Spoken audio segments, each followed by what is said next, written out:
Hello and welcome back to Backbenchers, and today we are going to start the new chapter of Indian Contract Act, that is Contract of Indemnity and Guarantee. So first we have is Contract of Indemnity. A contract where one party promises to indemnify the other from loss caused to him by the conduct of the promisor or by the conduct of any other person. So indemnity के contract में क्या होता है कि एक party promise करता है to make the good losses, मतलब जो भी लॉस हुआ है उसे पे बैक करने का टू पार्टी, या तो प्रॉमिसर पे बैक करेगा या कोई थर्ड पार्टी से अगर गलती हुआ है तो वो पे बैक करेगा. सो इंडेमनिटी के कॉन्ट्रैक्ट में दो लोग होते हैं. First is indemnifier who promise to compensate for the loss, तो जो प्रॉमिस करता है कि वो लॉस बेयर करेगा. And second indemnity holder whose loss is to be made goods, so जिसको लॉस होता है.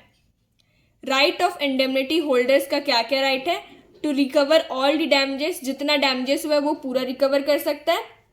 कॉस्ट ऑफ सूट, जितना उसको केस फाइल करने के लिए जो पैसा लग रहा है वो रिकवर कर सकता है. एंड अदर सम्स, लाइक अगर एडिशनल सम्स है और उसे रिकवर करना है तो he can recover those other sums as well. So this are the rights that is given to indemnity holder. Moving forward, we will see the contract of guarantee. So contract to perform the promise or discharge the liability of a third party in case of his default.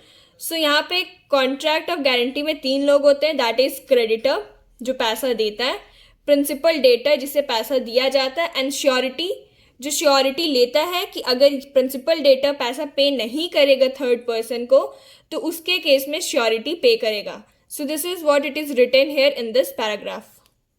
Next up we have types of guarantees. So guarantees दो type के होते हैं. एक specific guarantee होता है. इस guarantee में क्या होता है कि गारंटी उस सिंगल डेट के लिए लिया जाता है या स्पेसिफिक ट्रांजेक्शन्स के लिए जो गारंटी लिया जाता है उसे स्पेसिफिक गारंटी कहते हैं. Surety's liability comes to an end when guarantee debt is duly discharge. तो जब डेट पे हो जाता है या जो लायबिलिटीज होते हैं वो पे हो जाते हैं तो गारंटी खुद ब खुद रिलीज हो जाता है या वी वुड से डिस्चार्ज हो जाता है. कंटिन्यू गारंटी में क्या होता है? ये कंटिन्यू चलता है सीरीज ऑफ ट्रांजेक्शन के साथ. मतलब फॉर सपोज अभी एक ट्रांजेक्शन हुआ, उसके बाद सेकेंड ट्रांजेक्शन, थर्ड ट्रांजेक्शन, से ये कंटिन्यू चलते रहता है. और श्योरिटी की लायबिलिटीज कंटिन्यू होती है till the revocation of guarantee. So guarantee जब तक रेवोकेशन के थ्रू बाय नोटिस या कोई या फिर एनी रीजन की वजह से अगर रेवोकेशन हो जाता है तब जाके ही गारंटी डिस्चार्ज हो पाता है कंटिन्यू गारंटी के अंदर. Moving forward, let's see the rights of surety. So surety का तीन तरह का राइट्स होता है. अगेंस्ट क्रेडिटर होता है, अगेंस्ट प्रिंसिपल डेटर होता है, एंड अगेंस्ट को श्योरिटीज के अगेंस्ट जो राइट्स होते हैं. So first right is against creditor. So creditor को क्या बोलते हैं? श्योरिटी क्या देते हैं? Right to security. So right to security मतलब ये है कि अगर वो पैसा दे रहा है तो उसे उसके पैसे रिटर्न हो जाएंगे. राइट टू सेट ऑफ, अगर कोई एक ज़्यादा अमाउंट है और उसे सेट ऑफ कर सकते हैं तो राइट टू सेट ऑफ का भी ऑप्शन रहता है श्योरिटी के पास. फिर प्रिंसिपल डेटर के केस में क्या राइट है? So right to indemnify. So indemnify करने का जो इंडेमनिटी के केस में हो सकता है कि वो रिकवर ले सकता है जो भी डैमेजेस उसे हुआ है या सूट क्लेम कर सकता है. So this is in case of principal debt. Right of subrogation में ये होता है कि जो श्योरिटी होता है वो क्रेडिटर की जगह ले लेता है जब वो सारे डेट्स पे कर देता है. लाइक गारंटी ले रहा है वो, अब उसने सारे डेट्स पे कर दिए. सो अब उसको क्या हो गया कि वो अपने पैसे रिकवर कर सकता है प्रिंसिपल डेटर से और वो ले लेता है क्रेडिटर का जगह. So that is what right of subrogation means. Next is against co security. So co securities के अगेंस्ट में क्या क्या राइट है? Right to claim contribution equally. So अगर को सिक्योरिटीज है, श्योरिटीज है सॉरी, तो इस केस में क्या होता है कि इक्वल कंट्रीब्यूशन या तो डिमांड करेंगे या फिर क्लेम कंट्रीब्यूशन ओनली अग्रीड सम. जितना अगर एक श्योरिटी अग्रीड किया है कि इतना सम पे करेगा सो वो उतना ही सम पे करेगा. So this are the rights of surety against creditor, principal debtor and co-securities. Modes of discharge of surety. तो श्योरिटी कब डिस्चार्ज हो जाता है? जब उसने नोटिस दे दिया हो, by notice. So in this case discharge हो जाता है श्योरिटी बाय श्योरिटीज डेथ. अगर श्योरिटी ही नहीं रहा तो डेट कैसे पे करेगा, श्योरिटी कैसे लेगा? सो इस केस में भी श्योरिटी डिस्चार्ज हो जाता है.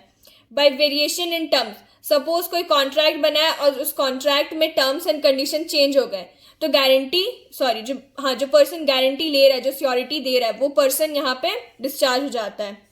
बाय रिलीज और discharge of PD means principal debtor. So जब अगर प्रिंसिपल डेटर ही रिलीज हो गया, डिस्चार्ज हो गया, तो इस केस में उसका गारंटी या श्योरिटी लेने की और कोई ज़रूरत नहीं है, तो इस केस में भी श्योरिटी डिस्चार्ज हो जाता है. Guarantee obtain by misrepresentation. So अगर मिस रिप्रेजेंटेशन का केस है तो गारंटी एक तो वैलिड नहीं है, गलती से मतलब मिस रिप्रेजेंटेशन के थ्रू लिया गया, तो इस केस में भी श्योरिटी डिस्चार्ज हो जाता है. Guarantee on contract that creditor shall not act on it. So creditor यहाँ एक्ट नहीं करेगा तब तक गारंटी का कॉन्ट्रैक्ट नहीं बनेगा, जब तक को सिक्योरिटी ज्वाइन नहीं कर लेता. तो जब तक को सिक्योरिटी ज्वाइन नहीं करेगा, क्रेडिटर क्रेडिट नहीं दे सकता प्रिंसिपल डेटर को, और अगर उसने दिया तो it is not the securities risk. Okay, so with this we end the chapter here. For more educational videos, do like, share, subscribe my channel, and I'll give you the entire notes on my Telegram channel. So do join the channel. The link will be on my description. Thank you. That's it for today.